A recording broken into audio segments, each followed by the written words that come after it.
Cody Estel, and I'm the artistic director at Raven Theater. My name is Cole Von Glahn, and I'm Raven Theater's artistic producer. Today we are with BJ Jones, the director for the production of The Undeniable Sound of Right Now, which was nominated for a Jeff Award for Best Production. Yay. So BJ, before we jump into some questions about the show and catch up with you, let's hear how you're doing in quarantine. It couldn't be better. Hey, look, I'm representing Raven Theater. Look at that. Hold on. Let me do that. The Undeniable Sound of Right Now. Look at that. Can you see that? And look. I love the background. There's the set. That's Jeff Kamek's beautiful set. We're really proud of it.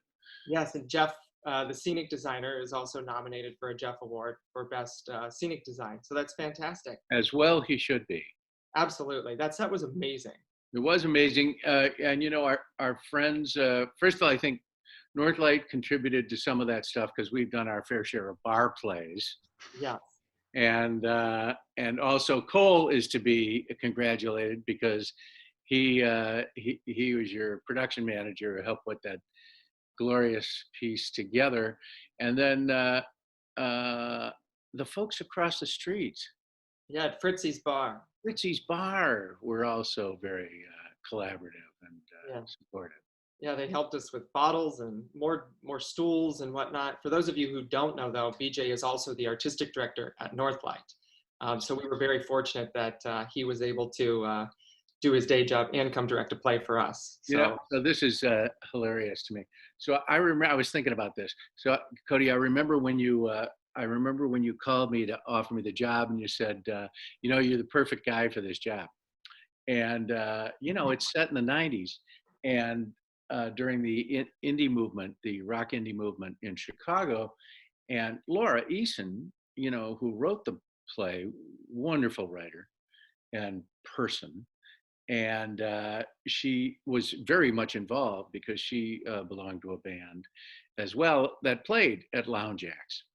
And so anyway, I remember when you called and you said, you're the perfect guy to do it. It's right up your alley.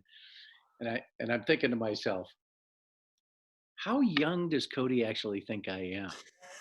Because, you know, when I graduated from college, my college career started with, Crosby, Stills, Nash and Young. And then when I was graduating, we're talking about like Led Zeppelin and Humble Pie and David Bowie. And so that actually was my era. When this era actually started, the Undeniable Sounds of Right Now era and Hank's Bar, the indie movement, I was changing diapers. I wasn't listening to music. So congratulations, BJ. Thanks. Where were you when you first found out? You know, like it's like Oscar morning. Were you like in bed? Did somebody wake you up and tell you? How did you find out? You know, we're under quarantine and nobody goes anywhere. Right. I think I was in Michigan. We have a place over in Michigan, so I probably was hiding out in Michigan, and I think I have a Google alert on projects that I've worked on, certain projects or people that I've worked on. I probably have a Google alert on you, Cody. And so it popped up, and so I went, "What's this about?" And I was delighted. Yes, absolutely. For the whole production to get it is particularly gratifying because we had, Konomi Jones, who was our casting director, put together a great cast. You know, we were lucky to get, it requires some special skills, as you know. The guy who played Hank had to be able to play guitar. So we were very fortunate to get the guy who was the right age, Jeff Mills, and who had the skill set. And then Dana Black, who tells the story that, like, when it was announced that I was directing it, she called me from someplace and said, "Hey, is there anything in that play for me?" And I think I said, "Yeah, I think there might be." And indeed there was. And Henry Greenberg, Lindsay Stock, who'd done Faceless for me, she was wonderful. Casey Morris has done several pieces for me, including Mother of the Maid and McDonough's I've Gone Up. Beauty Queen of Women. Yeah, Beauty Queen. He did Beauty Queen for me. And Casey also plays the guitar, though he didn't play it in the play. And then Chris Acevedo. But for me, the play kind of has a similar trajectory to our Chicago theater community, in the sense that we all start at a certain level. We show up here in Chicago and start at a certain level, and the sort of hunger to just do the work. It's not about money. It's about expressing yourself artistically and being part of a community in a whole. And actually, for me, that's what this play was about. It was directly analogous to the Chicago theater community and the kind of work we do here. We make a lot of mistakes. We make a lot of actually brilliant work that maybe only 25 people a night get to see. But that's what's really, I think, one of the astonishing things about Chicago theater and music and art is that there are a lot, people work their chops out here, and they do it not for money or fame. They do it for the work. And that's who Hank is. That's who Hank's daughter is.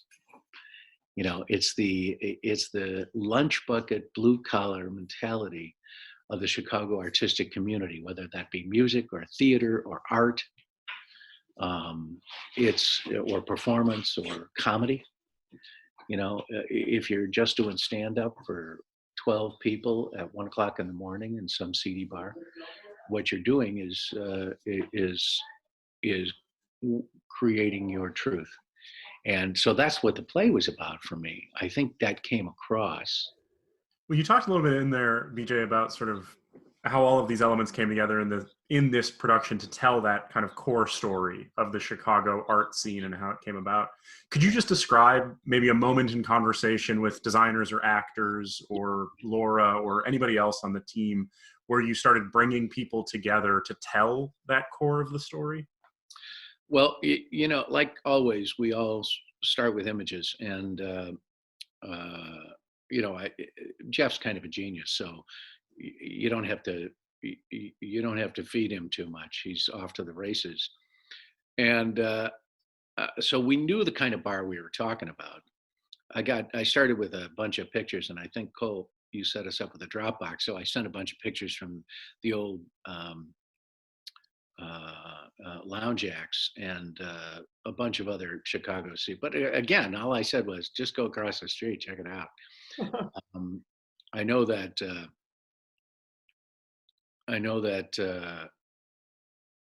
Lindsey Jones was he was the only choice to do music for us, because that's actually Lindsey. First of all, he'd done the New York production. And so Laura Eason and he knew each other from the music scene. He had, he played at lounge acts. His group, Nubile Thangs, Thangs, and they still play every once in a while. They kind of get in their wheelchairs and roll out onto stage and play.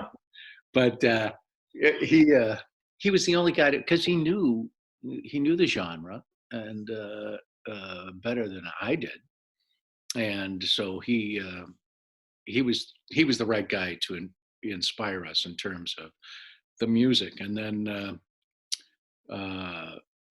Heather's lighting, those bars look a certain way. And I remember when Heather Gilbert, who is, she's designed on Broadway, and yet she teaches at Columbia, and she's really rather astonishing.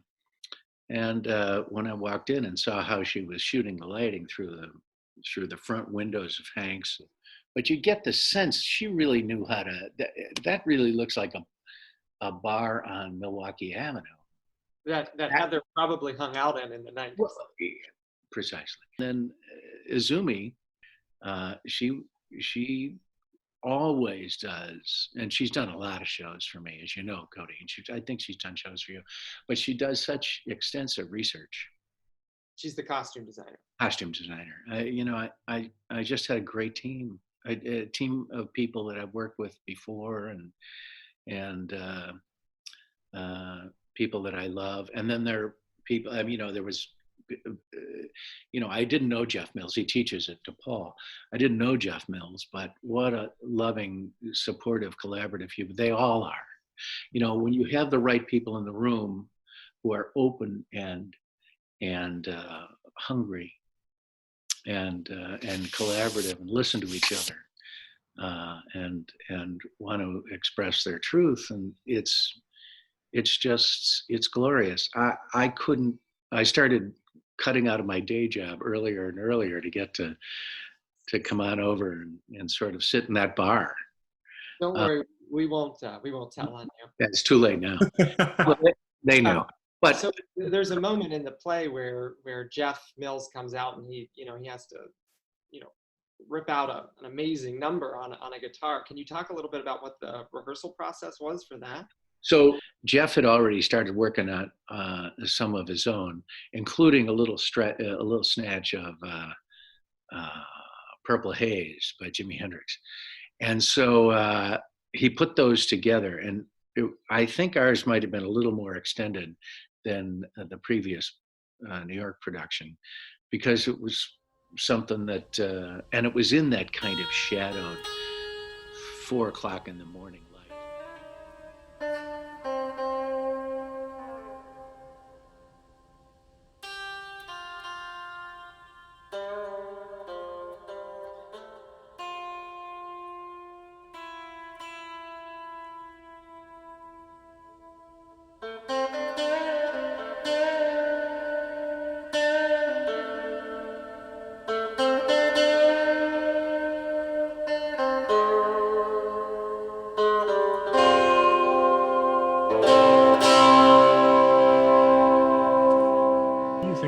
Of that piece was that you felt proud of in this production that elevated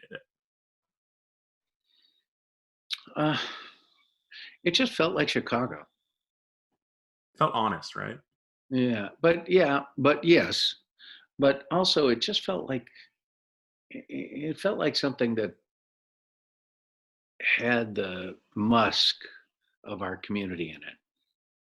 But I think it's important for us to tell those stories too, to put on plays that are set in Chicago. So many plays are not. So, to tell a story of, about a time in Chicago history felt important.